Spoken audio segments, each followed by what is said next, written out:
एक गांव के पास एक बहुत घना और पुराना जंगल था। उस जंगल के बारे में अजीब अजीब कहानियां मशहूर थीं। गांव के लोग कहते थे कि रात को वहां से हंसी की आवाज आती है। कभी कभी कोई साया पेड़ों के बीच घूमता नजर आता है।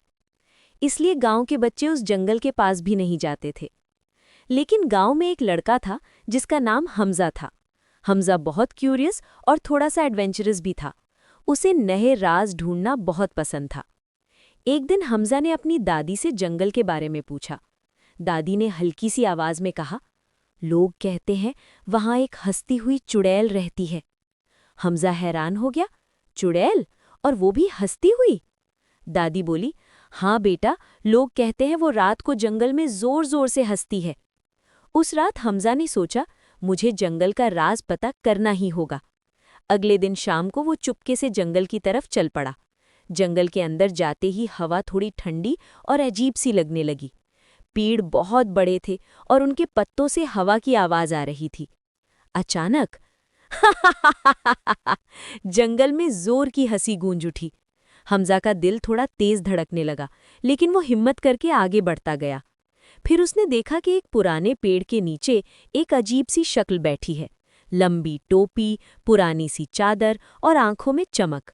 वो चुड़ैल थी। लेकिन वो डरावनी नहीं लग रही थी, बल्कि खुद ही हंसी से लोटपोट हो रही थी। हमजा ने डरे डरे पूछा, तुम चुड़ैल हो?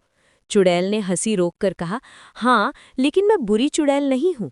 हमजा ने हैरानी से पूछा, फिर तुम जंगल में अकेली क्यों रहती हो? चुड़ैल थोड़ी उदास हो गई। लोग मुझसे डरते हैं, इसलिए कोई मेरे पास नहीं आता। हमजा ने सोचा और फिर बोला, अगर तुम बुरी नहीं हो तो लोगों को डराती क्यों हो? चुड़ैल ने शर्माते हुए कहा, मैं डराती नहीं, मैं बस हंसती हूँ, लेकिन मेरी हंसी थोड़ी स्कैरी लगती है। हमजा हंस पड़ा, तो फिर तुम फनी जोक सुनाया करो। चुड़ैल ने हैरानी से पूछा, जोक्स?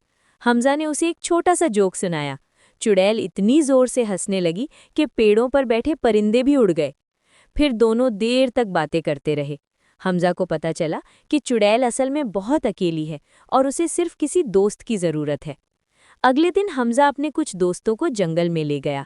पहले तो सब बहुत डरे, लेकिन जब उन्होंने चुड़ैल को फनी जोक सुनाते देखा तो वो भी हंसने लगे।